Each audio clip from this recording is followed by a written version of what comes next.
coverage continues right here now on News Nation. Hello, good evening, and thanks for being with us tonight. I'm Blake Burman. Breaking right now, on the hunt for a clue. New video from the night of Nancy Guthrie's disappearance as investigators recover several items of evidence from her home and are now asking neighbors for more Ring camera footage. We are live in Tucson with Brian Enton in moments. Also this evening, bracing for a shutdown. Homeland Security funding set to expire 30 hours from now, but lawmakers no closer to a deal. The president says it's crucial. They want our law enforcement to be totally vulnerable and put them in a lot of danger. We have to protect our law enforcement, very important. The former Speaker of the House, Kevin McCarthy, in our house tonight to break down what could come next. Also this evening, the unfriendly skies. The government testing out high-energy lasers to take out drones. Could the next era of warfare already be happening right over our heads? And big data centers, but does that come with bigger electricity bills? A major company now breaking ground on a massive data center in the Midwest. But residents there are saying, not in my backyard. But first tonight, brand new video catching the eye of the FBI as the desperate search for Nancy Guthrie stretches now into its 12th day. This is the video here from the night of Guthrie's disappearance, just 5 miles from her home, showing a person in the dark with a backpack similar to the one in the original doorbell camera footage, trying to open a locked gate. And this right here was at 1:52 in the morning. Investigators now also poring over Nancy Guthrie's home, bringing in a forensic height meter, putting up a tent in her front door. That was the height meter that they brought in earlier today, and they are recovering what they describe as, quote, several items of evidence. Investigators also asking neighbors now for more security camera video from January all the way through February 2nd, the day after Guthrie disappeared. Covering the story from every angle tonight, with us, News Nation national security contributor, former FBI Special Agent Tracy Walder, former FBI counterintelligence operative Eric O'Neill with us as well. But we begin with our News Nation senior national correspondent Brian Enton with us live once again in Tucson. So Brian, you had a lot of movement today, that height meter and this new video that appears to involve possibly the same backpack. How much are investigators actually, Brian, looking into this video right now and putting stock into it or not? Well, we've confirmed, Blake, that they have the video and they are looking into it. They are not commenting about whether they think it could be the same person, but this is important. This video that you're looking at was taken around the same time, and we don't know the exact times, but we know it was very, very close in time to the video that we saw outside Nancy Guthrie's house of the suspect. But this video is 5 miles away from Nancy Guthrie's house, so I'm told it would be difficult for that person to make it from where they were 5 miles away back here to Nancy's. Nonetheless, they are looking into it right now. We have confirmed that. Also, Blake, and this is really significant today, the sheriff's office sent out an alert to everyone who lives within 2 miles of Nancy's house where I'm standing right now, telling them that if they have seen anything that is unusual, whether it be a pedestrian walking by their house on Ring camera or a strange car that they caught on camera, to submit it to the sheriff's office going all the way back to January 1st, so well before Nancy Guthrie disappeared. They're looking at that time frame back from January 1st. And the last why are thing, they asking? Yeah, why are they asking for that now, Brian? I mean, this has been 12 days. Yeah, it's a good question, and why that time frame going back to January 1st? It does seem like they could have sent out that alert earlier, but it just happened today. Last thing I wanted to tell you about, Blake, is they put a tent up today. This kind of came out of nowhere. FBI sheriff's deputies showed up. They put a tent right in front of the house, right over where we got the video. This is them putting it up of the blood on the front step. They closed off the sides of the tent, and then they used what you said earlier they described as a forensic height board. We've got a picture of it. They went in the tent with the forensic height board, and it seems they're comparing the video and the images and trying to figure out exactly how tall the suspect is, Blake. Brian Enton, stay with us. Tracy, add that all up for us. What sticks out to you?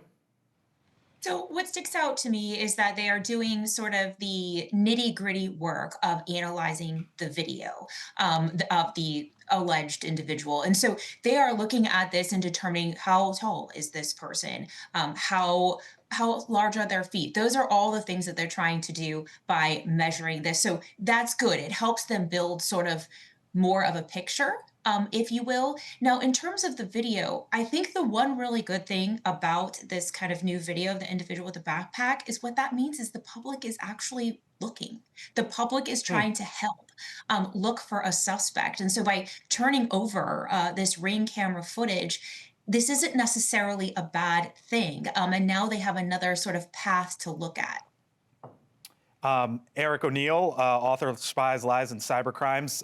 What do you make? Add it all up for me. We've got the tent, we've got the height meter, we got the video today as well. Well, Blake, the FBI is going to be looking at everything they can. Just like Tracy said, they're going to be conducting a gait analysis. They want all that information from anyone who might have seen something or have something on a Ring camera, because we don't, or a Nest camera, we don't often look at our home security cameras.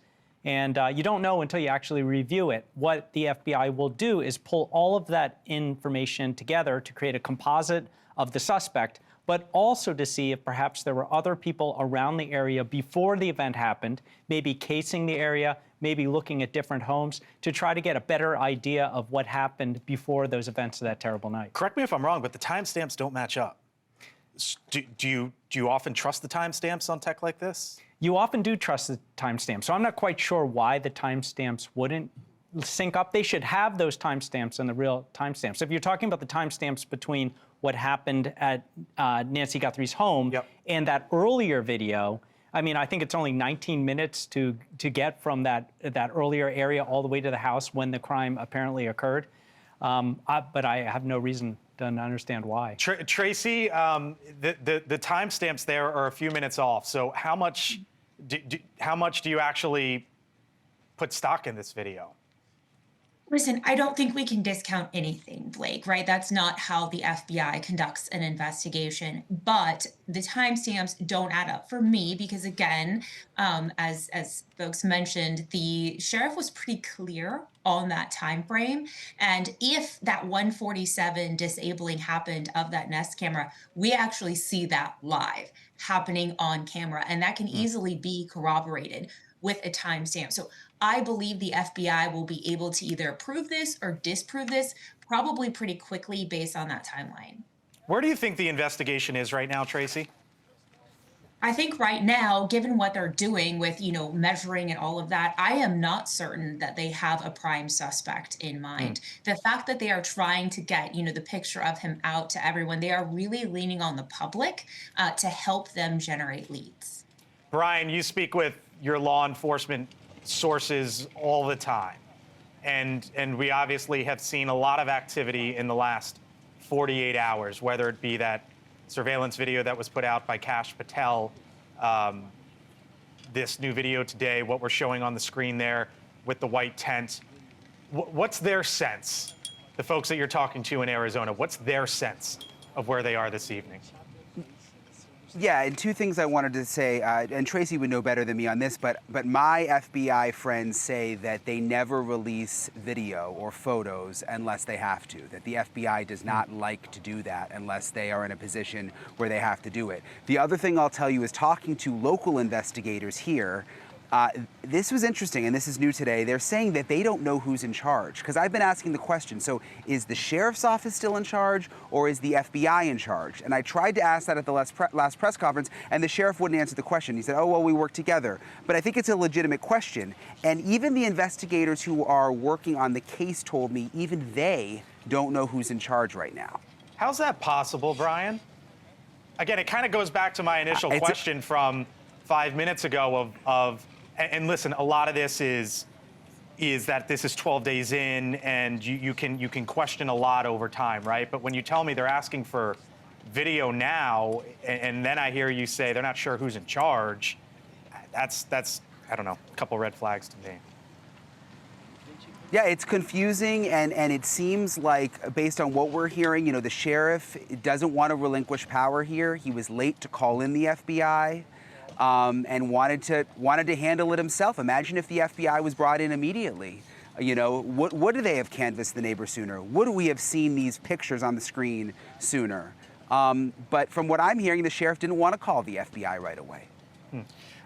Eric, if I'm there in the Tucson area and I hear the call from local law enforcement tonight saying, you know what, go through the Ring camera and go back to January 1st, which is now 40 plus days. If I'm at home and I say, okay, I want to do this, but how do I go through 40 days worth of material, 40 plus?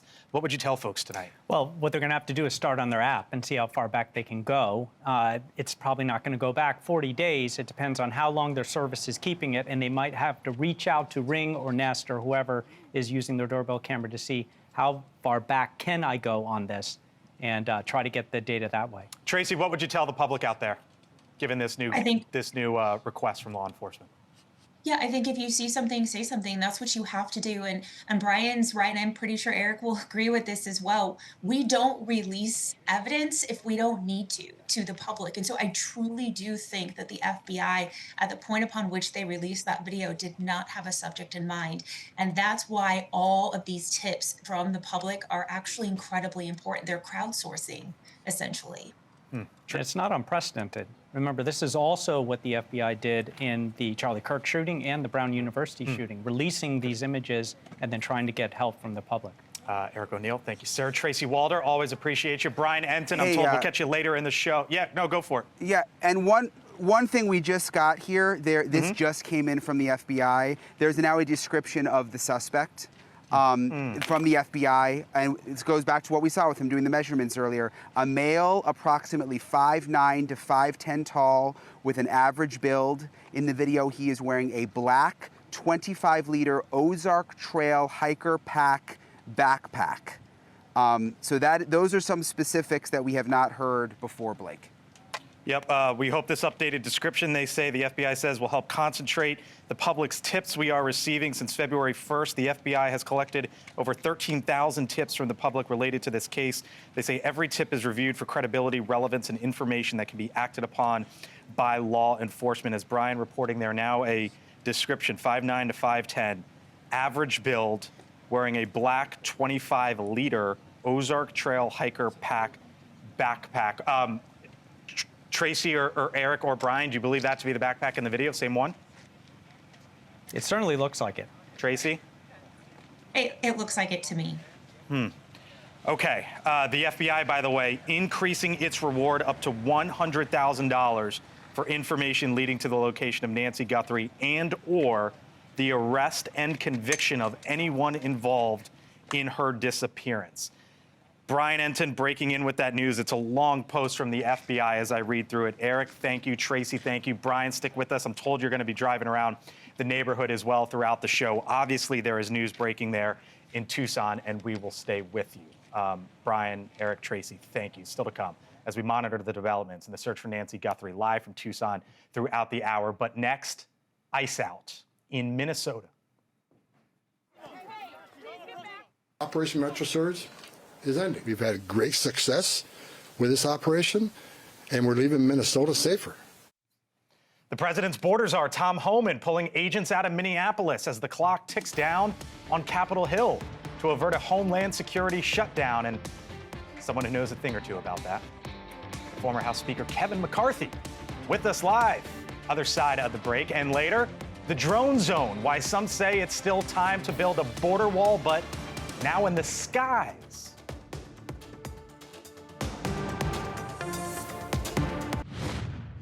Operation Metro Surge is ending. And in the next week, we're going to deploy the officers here in detail back to their home stations or other areas of the country that are needed. President Trump's border czar, Tom Homan, today announcing a drawdown of federal immigration officers in Minnesota. That announcement coming as lawmakers up on Capitol Hill still haven't reached a deadline to fund the Homeland Security Department. Democrats in the White House have been at odds in the negotiations over the administration's immigration enforcement actions.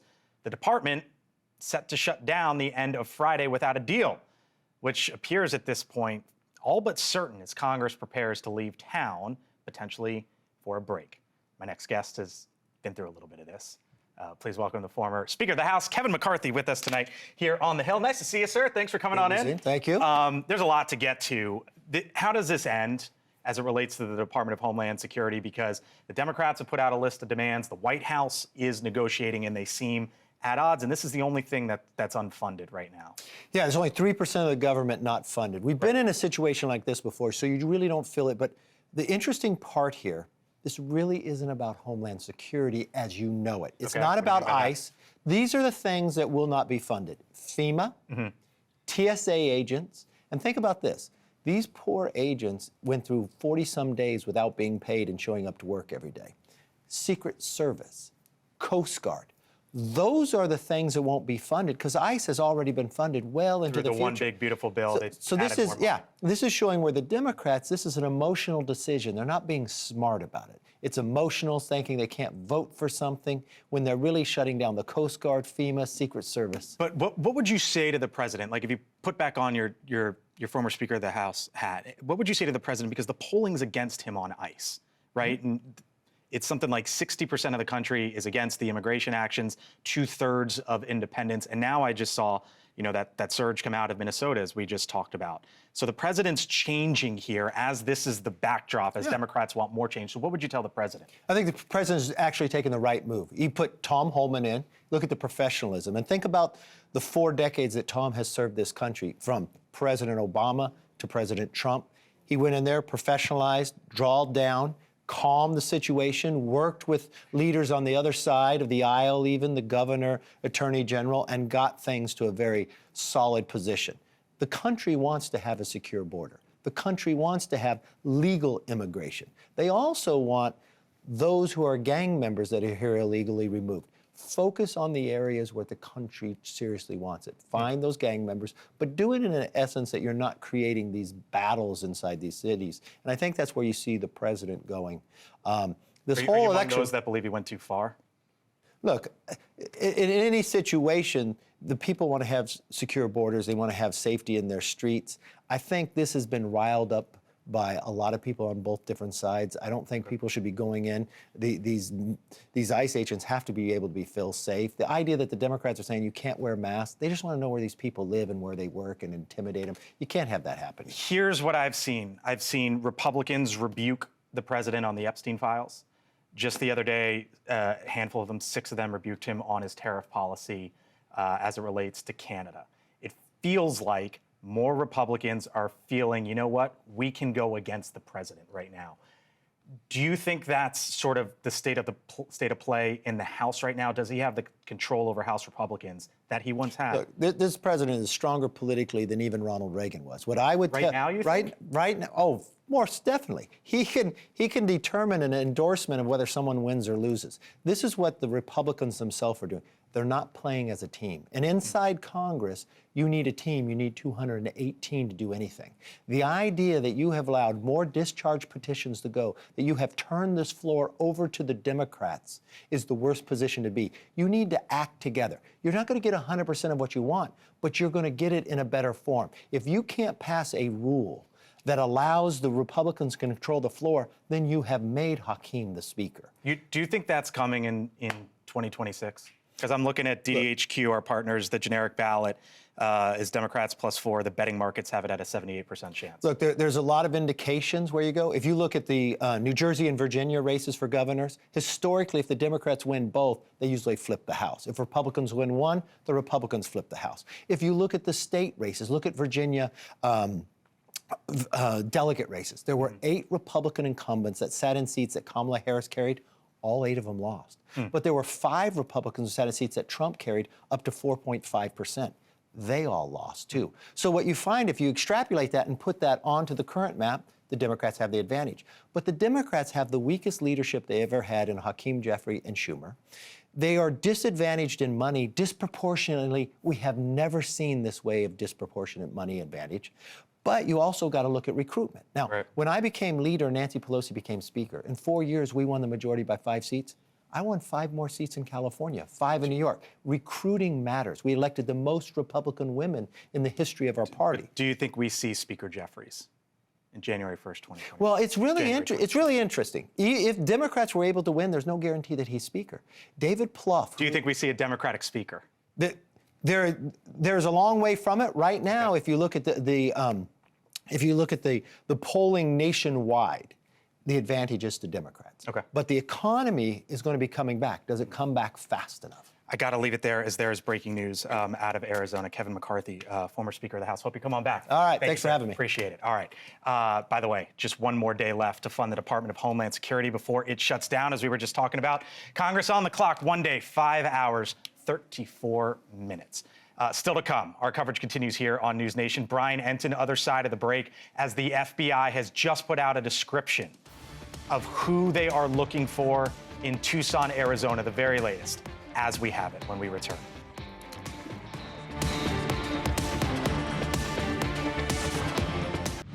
Bottom of the hour, 6:30 here on the East Coast, 4:30 out in Tucson, Arizona, and there is breaking news tonight and major developments in the search for Nancy Guthrie. The FBI now raising its reward to $100,000 for information leading to her location or the arrest of whoever is responsible for this. The FBI also releasing a new description of the suspect, saying he's described as a male, approximately 5 feet 9 inches tall to 5 feet 10 inches tall. They describe him as having an average build. And you'll remember 48 hours ago, give or take, when they put out that surveillance video, or that video, the doorbell video from Nancy Guthrie's home, we saw that man with a backpack on. The FBI is now describing that backpack as saying it is just like this one right here, a 25-liter Ozark Trail hiker pack. So the reward's been increased. That backpack, at least the type, has been identified, and now they are describing that man who was in the surveillance video as about 5 feet 9, 5 feet 10. This, of course, happened today when we saw investigators going into Nancy Guthrie's home with a height meter. And now it seems the answer to that question of what could possibly come from that, a description or at least information about that person. Eric O'Neill back with me. So too is our Brian Enton live on the ground there in Tucson. Brian, this is brand new from the FBI and it seems substantial. Yeah, it's brand new from the FBI. We haven't had a suspect description yet, and I'm glad you read it because it's really important. Hopefully someone will recognize something. I wanted to show you, though, just do something a little different to give you some perspective, show you what the street is like out here on Nancy Guthrie Street. It's packed, by the way, with media. You can see the cars go up and down the entire street. But I wanted to give you the perspective of what it looks like driving through the neighborhood. You look to the right here, I mean, this is what the yards look like. They're very, very dense with cactuses and vegetation and rocks. And each house, I would say, is on 1 to 4 acres. So you can get a sense of like how remote it is. This is actually Nancy Guthrie's house right here that we're driving by. You can see the sheriff's patrol car is in the front yard. And they're keeping an eye on everything right now. That front door beyond the vegetation here is where they had the tent up earlier, where they were actually checking to figure out what the height was. And then as we come by, you see on the other side of the house, again, just a huge area just full of vegetation, trees, cactuses, grass, rocks. I mean, it's dense out here. And this is what continues down the street. Here's the neighbor's house, by the way, so it's quite a ways away from Nancy's. And if you look forward, I'm going to have Mo show you to the front. You can see mountains in the background. I mean, it's remote out here. Look how long the cars go, by the way. I mean, this is all the media that's out here. And it twists and it winds around, which is why I believe whoever did this knew their way in and out of the neighborhood. And I think I told you earlier, I have to use my GPS every night to get in and out of here. And I've been here for almost 2 weeks, just because it's so confusing, especially at night, because there's literally not one light on out here. They have an ordinance because, you know, there's all these stargazers, so you're not allowed to have any lights on outside. So it's literally pitch black out here at night, Blake. So Brian, I just saw you driving down and then you took a right. We got you obviously eye level there, screen right, and your vehicle there on the left-hand side. You could have gone straight, I take it. Had you not gone right, I guess it leads to my question, how many other options are there for anyone to get out of there? Yeah, it's a good question. It's very confusing in here. And again, with all the houses set off the road, for the most part, everything kind of looks the same. So there's a couple of different ways in and out of here, at least 3 or 4 that we've counted. And you notice, again, just with the houses being set back, that's why we're not seeing a lot of footage. And they're saying, let's go back to January 1st now, within a 2-mile radius of where we are, and see if anyone has any footage. But it's difficult because the houses are set back. And I actually walked out into the desert 20 feet off the road the other day, and I couldn't even see the road. So I think they're having a hard time finding footage, and hopefully someone's going to look back a month and maybe see something that helps now. Eric, to Brian's point, as he drives around and as law enforcement there is telling folks, if you have any security or front door footage since January 1st, let us know. How optimistic or not are you that could lead to something? Well, these cases are built on finding breaks, good, hard investigative work to catch a break. And what the FBI is hoping is that someone has something on one of their Ring cameras or security cameras, and there are all sorts of different kinds of security cameras, that might identify or at least give an idea of when these people were there ahead of the crime, maybe casing the area. And like Brian said, it's hard to get in and out of that. And if you're smart and you're a criminal, you're not bringing your cell phone to the crime or when you're doing that casing of the area. Let's show, as we keep Brian's views up, because it is instructive to sort of that area around there. But Eric, let's hear your voice. But I want to show the image of the person who went up to Nancy Guthrie's door, and the FBI released that about 54 hours ago. And now they're telling us that it's a male, and he's between somewhere in the area 5'9", 5'10". Given that we have these images and that we now have at least a height description, how quickly can the FBI potentially get to this guy? Well, what I suspect they're trying to do is find some more information. So they can also use facial analysis, depth, the distance between the ears, distance between the eyes, the shape of the face, to get a composite of the person, but not perfect, and run it through their next generation database, and then try and get an idea of who they are. But they need something else. So I think what they're trying to do is see if somebody caught something on a video from earlier when they were there that they can add to the information they already have, and maybe correlate with information off of cell towers to try to find a suspect. Brian, as you drive around, you've been there for more than a week. This is a 12-day case now. And now that we got the images 2 days ago, but now that sort of description of the height, we saw the investigators go in with that machine to try to determine how tall this man is. And now we've got A, an increased award to $100,000, B, that it's a man, and C, that it's 5'9" to 5'10". I wonder, from your perspective, Brian, of how quickly you think this case potentially moves from here.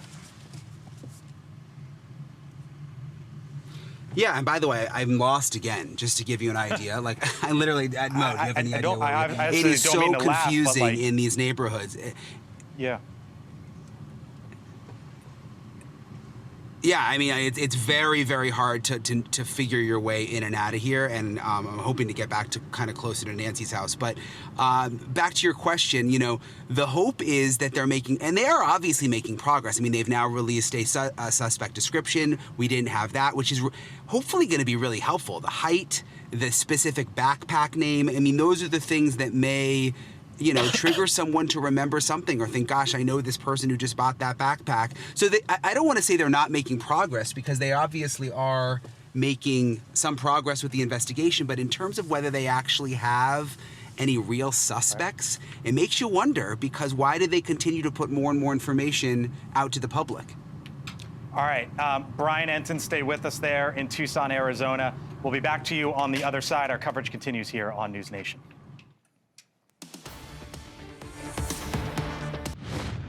Brian Enton continues out on the road, Tucson, Arizona, as there are new developments in the Nancy Guthrie case, as the FBI now raised its reward to $100,000, and that man that you saw on the front door video camera that the FBI released 2 days ago, they are now saying that he is 5'9" to 5'10".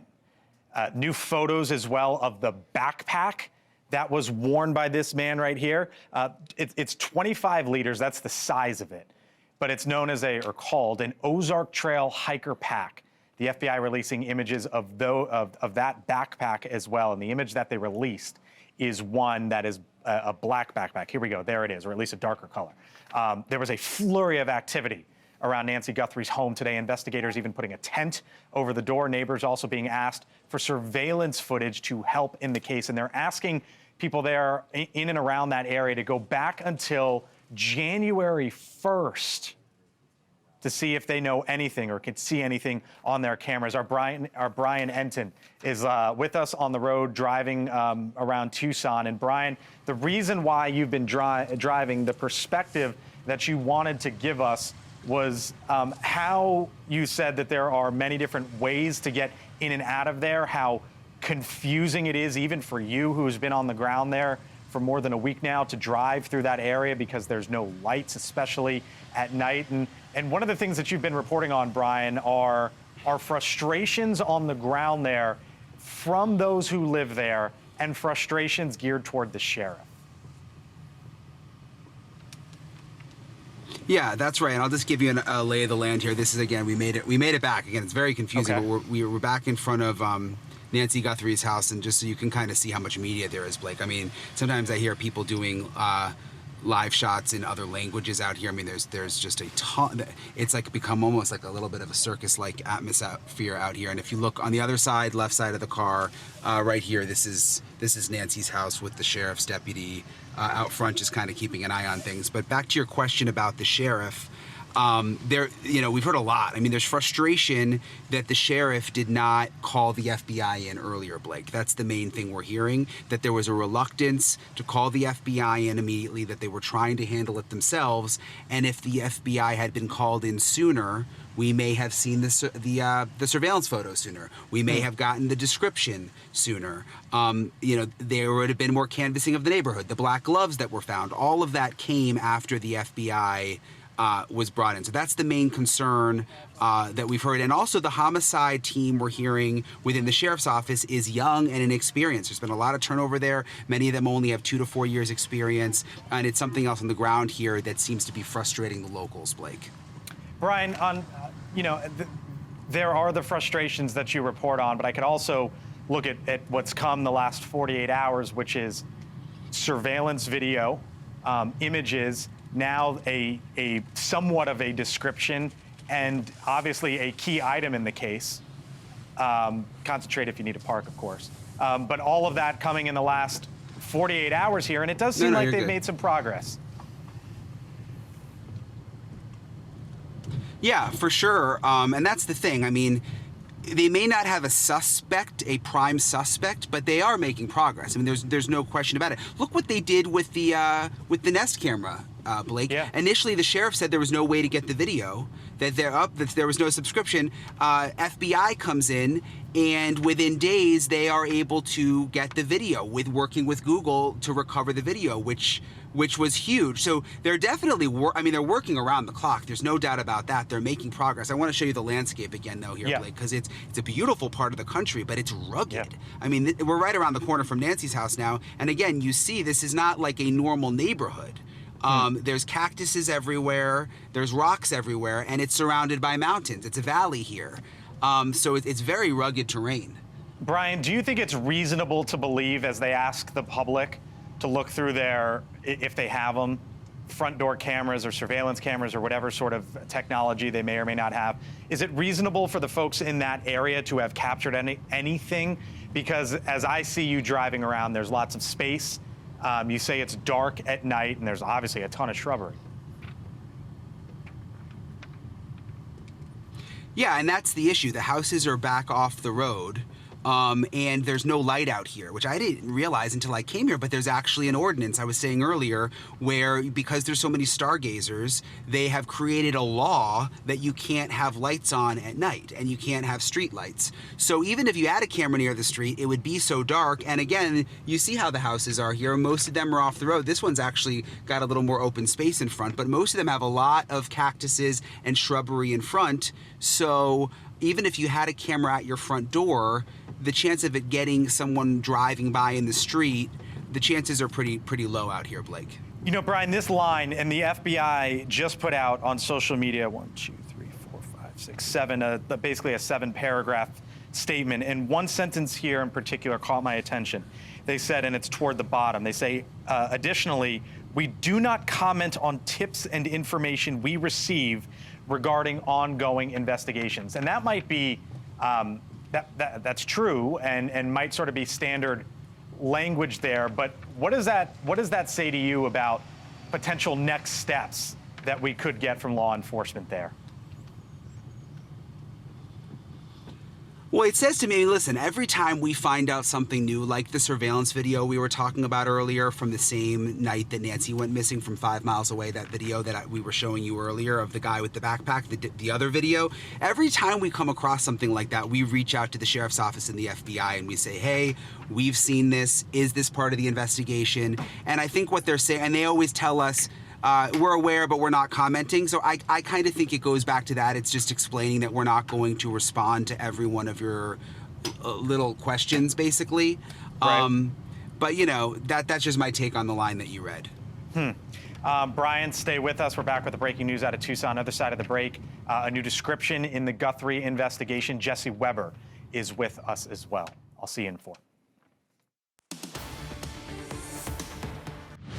4:54 in Tucson, Arizona, as the FBI is sharing new information about that person that was seen at the front door of Nancy Guthrie's house, describing him as 5 feet 9 inches or 5 feet 10 inches tall, and the backpack involved. They have released new images describing that as a 25-liter Ozark Trail hiker backpack. Progress as it relates to potentially tracking down whoever is behind this, but our Jesse Weber, host of Jesse Weber Live, joins me now. And Jesse, obviously progress, but you wonder about the timing here with all of this. This is all good news. Progress is a great thing, but not 12 days into an investigation when you have an 84-year-old woman with mobility issues and needs to take daily medication. I wish this was day one, because not only is there a concern for her, but also from a legal and investigative point of view. What am I concerned about? Finding gloves this late in the day when they've been baking in the hot sun. Is there a contamination issue? The crime scene being closed off, being closed on. I mean, you know, the people coming in and out, the blood evidence. There's one thing, how do you catch this person? And yes, having footage of maybe somebody similar and maybe even going to local Walmarts and trying to see if they can find whether or not somebody purchased it. The problem is it's so late in the game, and whether or not they even make an arrest, is the evidence going to be preserved and collected in a way that they can make a case against somebody? That's what concerns me. You know, the first images of this person came more than 2 days ago, right? Like 54 hours ago. And we saw law enforcement walking in today with the height meter and then putting out this description. Why didn't that happen yesterday? I wish I had a great ago? answer. I wish I had a great answer, but here's what I'm comforted by. Why do they want footage from January 1st, right? There's something that they know behind the scenes. There's always investigators know more than we know. That's the way it should be. They are building a timeline. They are building clues. They are building a theory of the case that we don't know yet. So I am comforted. I am optimistic that whatever theory they have and whatever evidence they have right now that they're not sharing is going to provide an answer sooner rather than later. I don't know why they went with the 10 today. I wish I knew, again. But at the same time, because they're asking specific questions, I mean, I think they should have been asking for people's footage, again, a week and a half ago. But maybe there's something going on that they're closer to than we know. There's also video today, Jesse, that came out of someone wearing a backpack 5 miles away. And this is the video here. That appears to be either the same or very similar. And this video has been making the rounds throughout the day, but when you look at the timestamps, it's basically within minutes of when the person initially went up to, the suspect in this case, went up to Nancy Guthrie's door. So do you believe that either A, this video is not relevant, or B, that the timestamps are off, or am I missing something?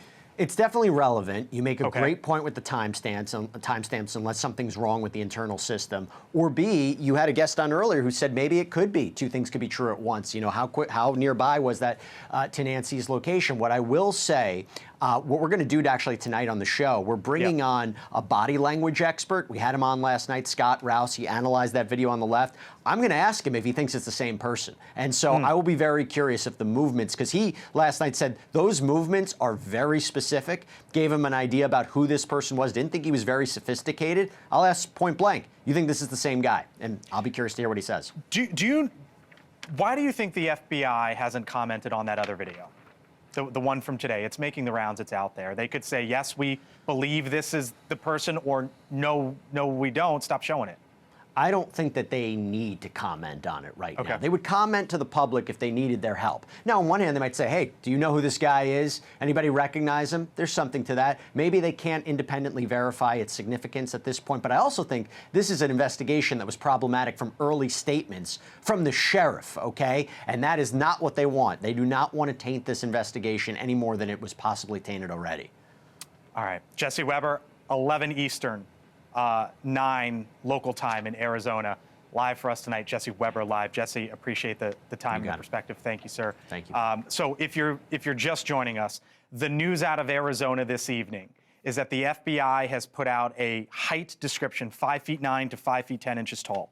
They have upped the reward to $100,000 and released an image of the backpack, a 25-liter Ozark Trail hiker backpack. They are saying as well that they now have 13,000 tips from the public. They are asking the public to check their cameras dating back to January 1st. Our coverage continues here on News Nation. I'm Blake Burman. I thank you for being with us tonight. Elizabeth Vargas takes it from here.